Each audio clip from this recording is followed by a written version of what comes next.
Earth signs, tignan natin ano po ang mensahe para sa'yo. Keep in mind po na ito ay general reading lamang. So, hindi po lahat ay makaka-relate. So, be open-minded.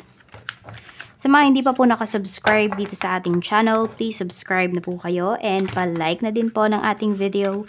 At sa mga nais pong mag-avail ng ating private readings, ng ating Evil Eye Amulet Necklace, at ng ating Tiares Bracelet, makikita nyo po yung link sa description box. Tarot Intentions by Aliana Reyes. We have bad news. Itong bad news na to. Let's see.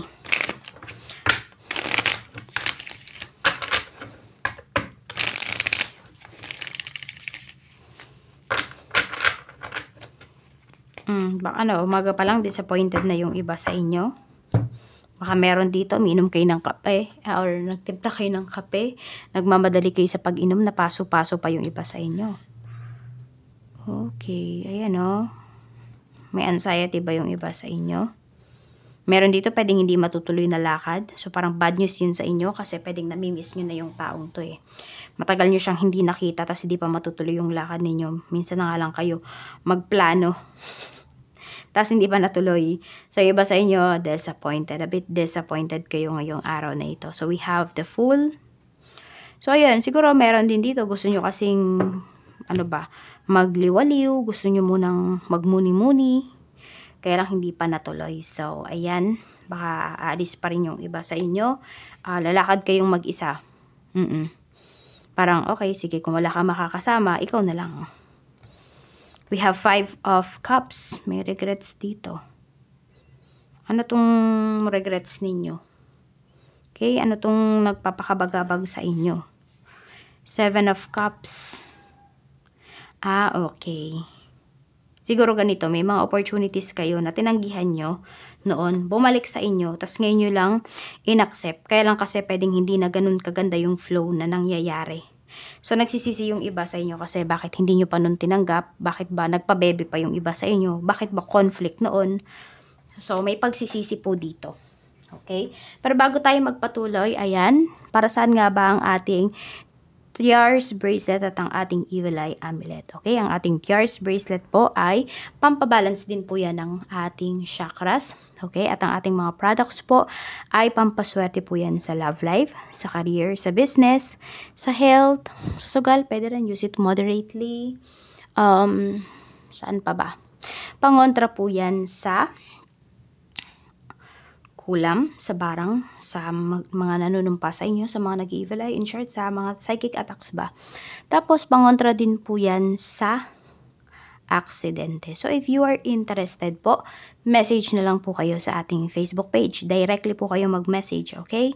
Or sa ating email. Doon ko po kayo sasagutin. So, kasi may mga nagko-comments, ayun, nire-replyan ko naman. Pero ang nire-reply ko lang yung link ng ating Facebook page. So, mag-message na lang po kayo doon directly.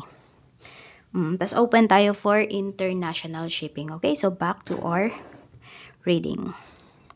We have 2 of Swords. Or ano ba? Naku, kinakabahan yung iba sa inyo. May nag-take ba ng exam dito? Yan. So, iba sa inyo pwedeng reality. Pwedeng yung iba sa inyo, hindi lang first take, no? Nyo lang ito mapapasa. So, baka magte-take pa kayo ulit kung kailan nyo man magustuhan or kung kailan man kayo ready na ulit.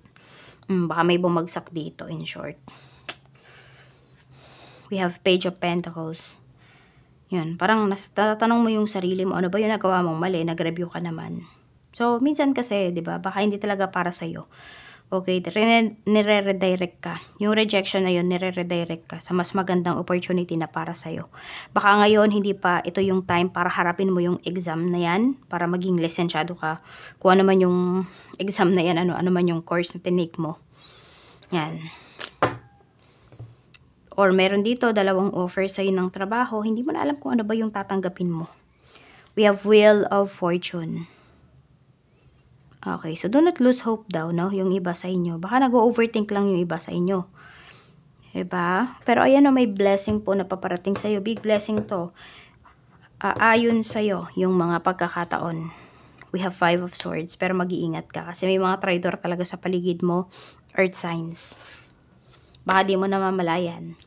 Nasa tabi mo na pala ang traidor. We have the High Priestess. So, lagi mong gamitin yung iyong, intuition.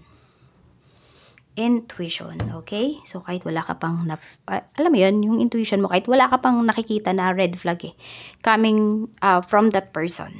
Coming from that person. Okay, kutob mo lang ba? Nararamdaman ko na parang kakaiba yung energy ng taong to. Parang makita mo pa lang ba? Nababasa mo na yung tao na yun. So, wag mong, wag mong babaliwalain. So, may warning na sa'yo sa universe. We have 7 of Swords. May hiwalayan. Baka naman yung iba sa inyo, hiwalayan to. Yan.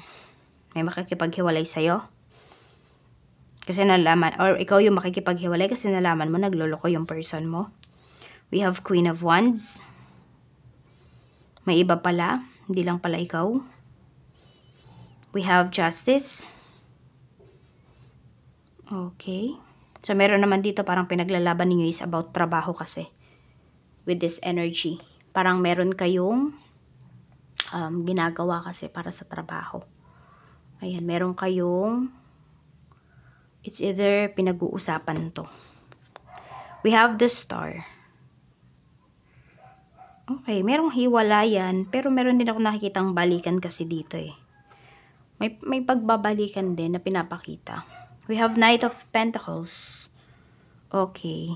So, ayun, baka pinupush naman kayo ni Universe na mag-iba na kayo ng trabaho. Kaya may mga opportunities dito na dumarating sa life ninyo. So, try nyo rin po yung i-consider. Kasi mukhang maganda rin naman yung kapupuntahan ninyo dito. Mag-iingat lang kayo dun sa mga dapat yung pirmahan. Siyempre, kailangan nyo pong magbasa. Basahin nyo po, maging interested kayo dyan sa mga yan. So, di ba nagdadalawang isip yung iba sa inyo or full sked kayo ngayong araw na to. Kaya bad news, pwedeng hindi naman kayo yung makaka-receive ng bad news eh. Pwedeng yung tatawagan nyo kasi pwedeng hindi nga kayo makakapunta kung meron ng meeting dito. Oo. Pero more on pwedeng pabor po iyon sa inyo. Kasi pwedeng naboboard naman kayong kasama yung mga taong to. Kung sino man yung nag-invite sa inyo. So pwedeng ayan po hectic yung schedule ninyo. May conflict sa inyong schedule. Kaya meron kayong hindi mapupuntahan dito. Tignan po natin ano pa yung mensahe. Meron dito. Ex mo na hindi pa nakaka-move forward sa'yo. Mukhang minamanifest ka niya. Yan. Minamanifest ka ng taong to. Okay, yung iba naman sa inyo, hindi tao yung minamanifest, kung hindi ito. Pwedeng kayo naman yung nagmamanifest. Ang minamanifest ninyo dito is about sa mga dreams ninyo, sa mga goals ninyo. Ayan, meron din dito. Hindi ko alam kung may kaso ba kayo na kinakaharap o yung iba nga ay nag-take ng exam or magte-take kayo ng exam. Pwede po na yan yung ginagawa ninyo. Hindi ko alam kung nagsisindi ba kayo ng kandila para dyan sa exam ninyo or sa mga gusto ninyo pong makuha.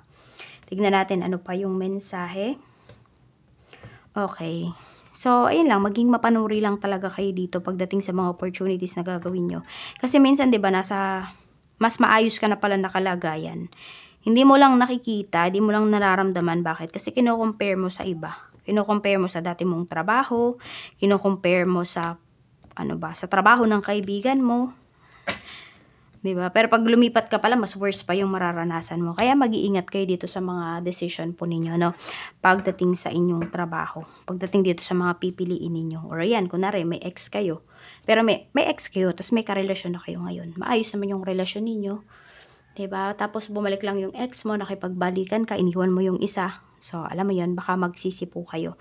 Kaya pag-isipan yung mabuti. Sabihin natin, kung saan kayo may peace of mind, yun po yung piliin ninyo. Trabaho man yan, love life, family, ano man yung mga kailangan mong ikat sa life mo, cut mo na yung mga yan. Kung hindi yan nagbibigay sa'yo ng peace of mind. So, ayan lang po ang mensahe. Maraming salamat po. Mag-iingat kayo always. Falsification of documents. Meron akong naririnig dito. Kaya mag-ingat kayo ha. Baka mamaya kayo pa yung mapagbintangan na gumawa niyan. Ingat po kayo always, and more blessings to come.